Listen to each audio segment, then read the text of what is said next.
السلام علیکم ورحمۃ اللہ وبرکاتہ۔ چند سوالات ہیں اور ان کے جوابات ہیں، جن میں سب سے پہلا سوال محمد ایان جی نے کیا ہے۔ کہتے ہیں مفتی صاحب، اگر بالٹی سسٹم سے کپڑے پاک کر رہے ہوں اور اچھا خاصا پانی بہہ چکا ہو، پھر بھی پانی مٹی والا ہو بالٹی میں، تو کیا وہ پانی پاک ہوگا یا ناپاک؟ اور اس پانی سے جو کپڑے دھوئے گئے ہیں ان کا حکم کیا ہوگا؟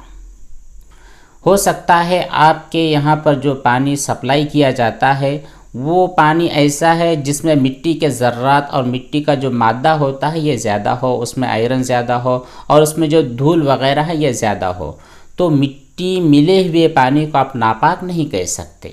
ٹھیک ہے؟ بہت سارے پانی بالکل صاف شفاف ہوتے ہیں، بالکل کلیئر ہوتے ہیں، اور بہت سارے پانی مٹیالے ہوتے ہیں زمین کے فرق کی وجہ سے، یا کبھی آپ کی جو بورنگ ہے یا جہاں پر آپ کا پانی آتا ہے وہ پانی ندی یا نالے کے کنارے سے بہہ کر آ رہا ہو، تو ایسی صورت میں اس میں مٹی کی ملاوٹ ہو جاتی ہے، تو بہت زیادہ ٹینشن لینے والی بات نہیں ہے۔ اگر وہ پانی واقعتاً پاک ہے، اس میں ناپاکی نہیں ملی ہے، تو پھر کوئی ٹینشن لینے والی بات نہیں ہے۔ ہاں، اگر آپ کو اس پانی میں نجاست کی اسمیل آتی ہے، نجاست کی بدبو آتی ہے، پانی وہ ناپاک ہے، تو ایسی کنڈیشن میں وہ پانی ناپاک ہوگا،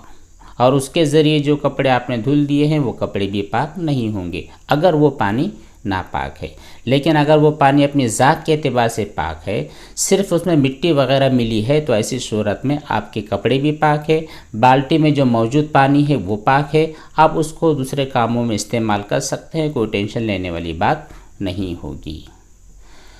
اگلے دو سوالات خاتون کے ہیں۔ کہتے ہیں مفتی صاحب،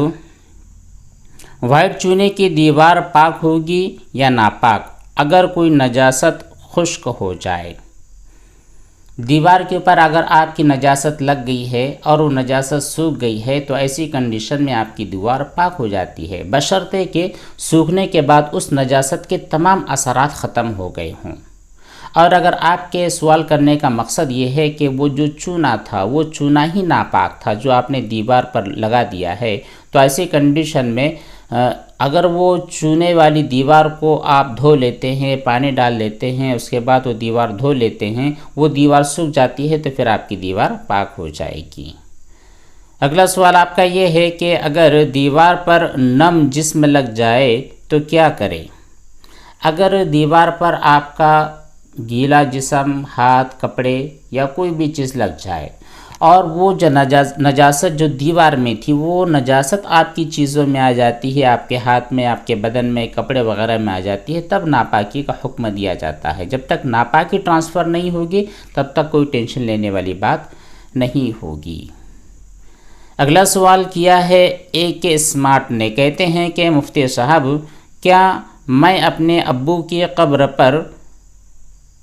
جھنڈا لگا سکتا ہوں 12 ربیع الاول کا؟ آپ اپنے والد صاحب کی قبر پر جھنڈا شاید اس نیت سے لگا رہے ہیں کہ انہیں ایصال ثواب ہو، اللہ تبارک و تعالیٰ ان کی مغفرت فرمائے، ان کے درجات کی بلندی ہو، تو اس کا طریقہ یہ نہیں ہوتا ہے۔ والدین یا پھر جو بھی مرحومین ہوتے ہیں ان کی مغفرت کا طریقہ یہ ہوتا ہے، ان کے لیے دعائے مغفرت کا طریقہ یہ ہوتا ہے کہ آپ کوئی صدقے کا اہتمام کرے، ان کی جانب سے صدقہ ادا کرے، یا پھر کوئی نیک کام کرے اور ان کا ثواب ان تک پہنچا دے، قرآن کریم پڑھے۔ اگر آپ کو نہیں آتا ہے تو آپ کے یہاں پر جو مدرسے اور مکتب کے جو طلباء ہوتے ہیں ان سے قرآن کریم پڑھوا لیں، اور اس کے بعد وہ جو ثواب ہے وہ ثواب اپنے مرحوم والد صاحب کو پہنچا دے۔ اسی طرح آپ کے یہاں پر کوئی مسجد کی تعمیر ہو رہی ہے، مسجد کی تعمیر میں بڑھ چڑھ کر حصہ لے اپنے والد صاحب کی ایصال ثواب کی نیت سے۔ اسی طرح غرباء، فقراء، مساکین، محتاج وغیرہ ہوتے ہیں، آپ ان کو کثرت سے صدقہ دے، خیرات دے، اور یہ نیت کرے کہ جو کچھ میں ان کا تعاون کر رہا ہوں، جتنا ثواب مجھ کو مل رہا ہے، اے اللہ وہ ثواب آپ مجھ کو نہ دیتے ہوئے میرے والد صاحب کو پہنچا دے۔ یہ ہوتا ہے ایصال ثواب کا طریقہ۔ اگر آپ نے قبر پر کچھ کام کیا، کتبہ لگا دیا، وہاں پر جھنڈا لگا دیا، وہاں پر گھاس پھوس لگا دی، یا کوئی بھی کام آپ نے XYZ وہاں پر کیا ہے، تو اس کی وجہ سے والد صاحب کو ثواب پہنچنے سے تو رہا، تو ثواب پہنچانے کا طریقہ یہ ہوتا ہے، جھنڈا وغیرہ لگا کر آپ ثواب ان کو نہیں پہنچا سکتے۔ اگلا سوال ایک خاتون نے کیا ہے، کہتی ہیں کہ مفتی صاحب مجھے ایسے وسوسے آتے ہیں کہ جب میں وضو کرتی ہوں تو اگر غلطی سے کوئی چیز چھوٹ جاتی ہے تو مجھ کو خیال آتا ہے کہ تم پاگل ہو جاؤ گی، مر جاؤ گی، یہ سب شیطان کی طرف سے ہوتے ہیں، پلیز۔ دیکھیے، آپ وضو کر رہے ہیں، غسل کر رہے ہیں، کپڑوں کو صاف کر رہے ہیں، کچھ بھی کر رہے ہیں، زندگی کے گزارنے کے اصولوں میں سے کسی بھی اصول پر آپ عمل کر رہے ہیں، اور اس طرح کی جو بکواس باتیں ہمارے ذہنوں کے اندر آ جاتی ہے، واقعتاً ان کا تعلق شیطان سے ہوتا ہے۔ آپ ایسی چیزوں کو بالکل ویلیو نہ دیں، ان چیزوں کے ذہن میں آنے کے بعد سوچنا ہی چھوڑ دیں۔ بہت ساری دفعہ ایسا ہوتا ہے کہ لوگوں کو خواب نظر آتے ہیں، برے اچھے کیسے کیسے خواب نظر آتے ہیں، اور دن بھر سالوں سال وہ مہینوں وہ انہی خوابوں کے تذکرے کے ساتھ اور ان کو ذہن میں لے کر اپنی زندگی گزار رہے ہوتے ہیں، جبکہ حقیقت سے ان کا کوئی تعلق نہیں ہوتا ہے۔ تو یہ جو خیالات ہوتے ہیں، دماغ میں آئے، دل میں آئے، اچھے آئیں برے آئیں، یہ جو خیالات ہوتے ہیں اکثر و بیشتر جو برے خیالات ہوتے ہیں شیطان کی جانب سے ہوتے ہیں۔ آپ ایسے وقت فوراً لا حول ولا قوت الا باللہ العلی العظیم پڑھ لے، اعوذ باللہ من الشیطان الرجیم پڑھ لے، اور یاد رکھیے آپ کو ان خیالوں کے بارے میں سوچنا نہیں ہے۔ بھلے ہی آپ کے دل میں یہ خیال پیدا ہو جائے کہ تم مر جاؤ گی، تم تباہ ہو جاؤ گی، تم بیمار ہو جاؤ گی، تو آپ کہہ دیجئے کہ ہاں ٹھیک ہے، یہ میرا اور میرے اللہ کا معاملہ ہے، تو شیطان ہے، تیرے ہاتھ میں نہ کسی کو نقصان پہنچانا ہے نہ کسی کو نفع پہنچانا، اس لیے میں تجھ پر لعنت پھینکتی ہوں، تو یہاں سے چلا جا۔ تو ایک دو مرتبہ اگر آپ ایسا کرو گی تو امید ہے کہ وہ خیالات آپ کا پیچھا بالکل چھوڑ دیں گے۔ ویسے بھی ہم سب آپ کے لیے بھی دعا گو ہیں، اللہ آپ کو صحت اور شفا بخشے۔ اگلا سوال اعظم صاحب کا ہے، کہتے ہیں کہ مجھے بھی او سی ڈی ہے، کیا او سی ڈی کی وجہ سے صحت پر بھی اثر ہوتا ہے؟ میں بہت دبلی ہو گئی ہوں۔ جی بالکل، او سی ڈی کی وجہ سے آپ کے جسمانی صحت پر بھی اثر ہوتا ہے، کیونکہ یہ او سی ڈی کا تعلق روحانی اعتبار سے ہوتا ہے۔ آپ کا ذہن ڈسٹرب ہوتا ہے، آپ کا سکون غارت ہو جاتا ہے، آپ کو نیند نہیں آتی ہے، آپ کھانا نہیں کھاتے ہو، اور طرح طرح کے حالات آپ کے ساتھ پیش آتے ہیں۔ تو ظاہر سی بات ہے، جب ذہنی اعتبار سے آدمی ڈسٹربنس کا شکار ہوتا ہے تو اس کا اثر کہیں نہ کہیں اس کی باڈی پر، اس کے جسم پر بھی ہوتا ہے۔ اس لیے پہلی کوشش آپ کو یہ کرنی ہے کہ آپ او سی ڈی کا علاج کروائیں۔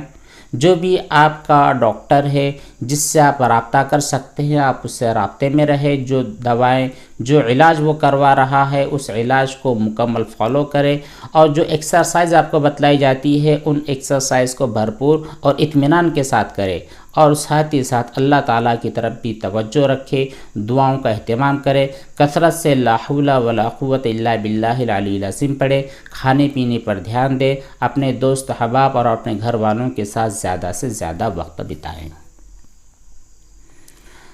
اگلا سوال ایک محترمہ نے کیا ہے، کہتی ہیں کہ میرا دوسرا سوال بہت ہی امپورٹنٹ ہے، وہ یہ ہے کہ بے شک ہم سب جانتے ہیں کہ اللہ تعالیٰ ہر کمی سے پاک ہے، اور ہمارے انبیاء کرام علیہم الصلوات و تسلیم میں کمیاں نہیں ہوتی ہے، تو اس بات سے کیا مراد ہے؟ انبیاء کرام اور اللہ تعالیٰ کی کمی سے، اللہ تعالیٰ کمی سے پاک ہیں، یہ جو بات ہے اس کے بارے میں فرق بتلائیں۔ دیکھیے، اللہ تبارک و تعالیٰ ہر عیب سے پاک ہے، اور انبیاء علیہم الصلوات و تسلیم ہر عیب سے پاک ہے۔ اب اللہ تعالیٰ کی جو پاکی ہے وہ اس کے کمال صفات کے اندر ہے۔ اللہ تبارک و تعالیٰ ہر چیز پر قادر ہے، اللہ تعالیٰ ہر ایک کو رزق دیتا ہے، اللہ تعالیٰ نے ہر ایک کو پیدا کیا ہے، اللہ تعالیٰ تنہا ہے، یہ اس کے صفات کمال ہے، اس کے اندر اس کا کوئی شریک نہیں ہے۔ ایسا نہیں ہے کہ اللہ تعالیٰ نے انسان کو ایک مرتبہ تو پیدا کر دیا لیکن دوسری مرتبہ اس کو موت نہیں دے سکتا، اور اگر دوسری مرتبہ موت دے سکتا ہے تو تیسری مرتبہ جلا نہیں سکتا، تو یہ عیوب ہے، یہ عیوب اللہ تعالیٰ کے اندر نہیں ہے۔ ان تمام عیبوں سے اللہ تعالیٰ پاک ہے، وہ جب چاہے جس کے ساتھ جو چاہے جیسا چاہے معاملہ کر سکتا ہے۔ یہ ہوئے اللہ تبارک و تعالیٰ ہر عیب سے پاک ہے۔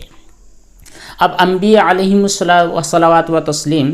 تو انبیاء کی ذات ہر عیب سے پاک ہے۔ اس سے مراد یہ ہے کہ انسانوں کے اندر جو کچھ حالات ہوتے ہیں، جو کچھ ان کی صفات ہوتی ہے، مطلب سچ بولنا، جھوٹ نہ بولنا، اور چوری نہ کرنا، بد نگاہی نہ کرنا، اور اللہ تعالیٰ سے اپنے